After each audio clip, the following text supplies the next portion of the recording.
Today I want to talk about this double bass setup that I did. This is basically it's a center design, so it's a little bit more ergonomical. The reason why I went looking for something like this is I was in a car accident. I had some back surgery. Was very hesitant with going back to playing drums and having the double bass set up, traditionally the way it is, putting a little bit more twist on my back. Um, you don't really realize how much that is until you actually switch to something like this. There are a lot of systems out there that you can buy. A lot of them are made to order. They're anywhere from 700 to 1,000 or even more. And this isn't my idea. I'll be honest with you. Um, I found a very similar configuration on a website out there, and they claim that DW built that for them custom. I don't know if that's true.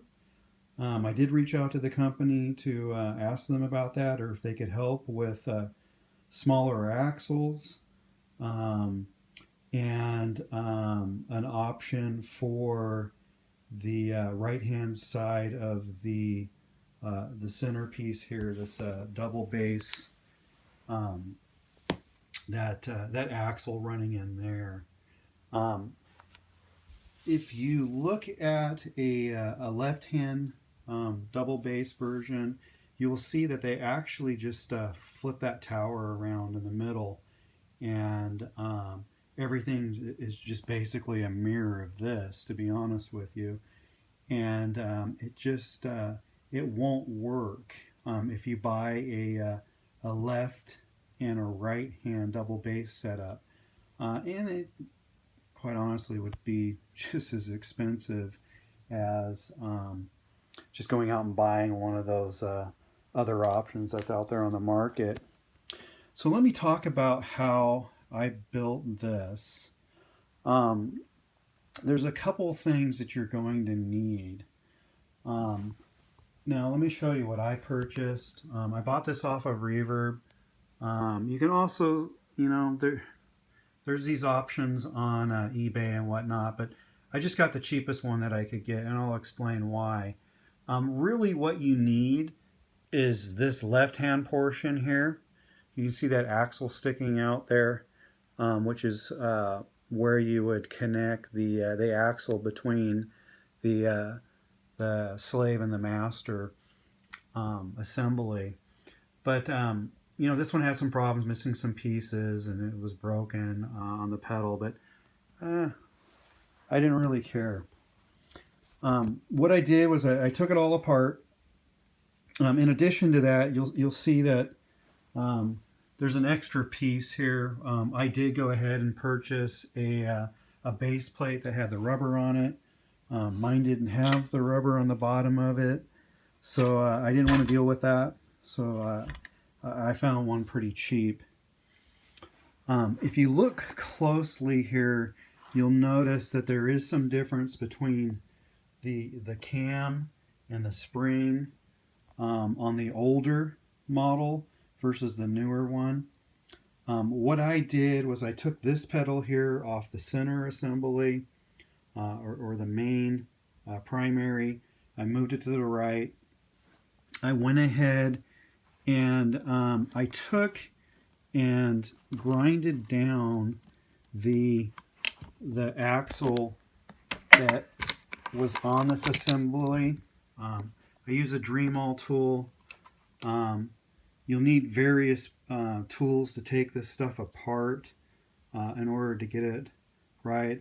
It's not the best grinding job, but you'll want to take this apart because I put the double chain axle fits perfectly onto even the older model system, and I had to drill some holes in the base plate because the older model only used one screw, the newer uses three, but then everything else fit just fine. Um, And so the difference between the one I found out there and this one is the spring is on the left hand, basically right here. But one of the problems is that this axle here is not long enough to have the cam for the spring and to attach this axle. And so that's why I used this other assembly over here. The spring is on the right hand side. Honestly, from a mechanical standpoint, there is no difference. I can't feel a difference. It works great. It's not as smooth with the older version as it is with the newer, but I can't really tell much difference at this point. So that worked. The other thing I did is you'll see that I had to make these axles smaller. You need 2 axles. You'll have to go and purchase something. I couldn't find really that many options for used. These things run about $80 to $100 and something dollars. That's the downside. You'll see that I did remove that red portion here. That's the U-joints, if you will. DW does something outside of just removing this pin here. I used a punch to remove that pin, and the assembly did not come apart like I thought it would. I then had to use a torch. So after taking the torch to it, I was then able to spin this around and put a punch through the middle and smack it pretty good, and it came right apart. I also had to heat it up to get these back on.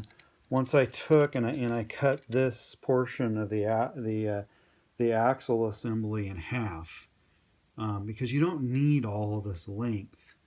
You just need enough so that you can put a snare drum between your legs.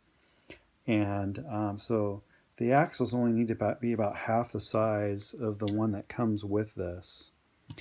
And besides, I didn't want to cut up the one I bought, the new one, because maybe I'll sell this one day, and I wanted to have the pieces to be able to put this back together as it was originally manufactured. So just something to be aware of. You will need to thread one end here. I just put one set screw in it. I didn't figure I needed all of this, 4. We'll see, because there's not going to be that much adjustment. So that's pretty much it in a nutshell. It is a 1/4 inch tap that you'll have to use. Drill that hole, tap it. You'll have to obviously drill through one side of the axle, this portion of the assembly. Once you cut it in half, you won't have that hole on the other end, so you'll have to drill that hole. I found it easier to use a drill press and then just heat this up, put the assembly together, and then drill it right through that hole there, and then put the pin back in.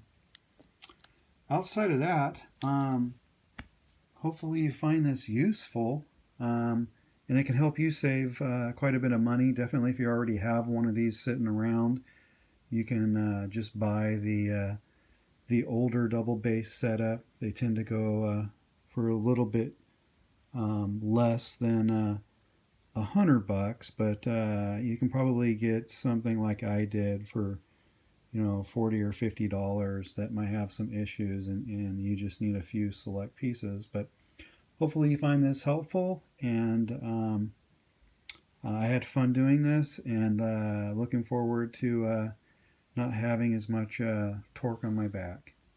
Thanks for listening.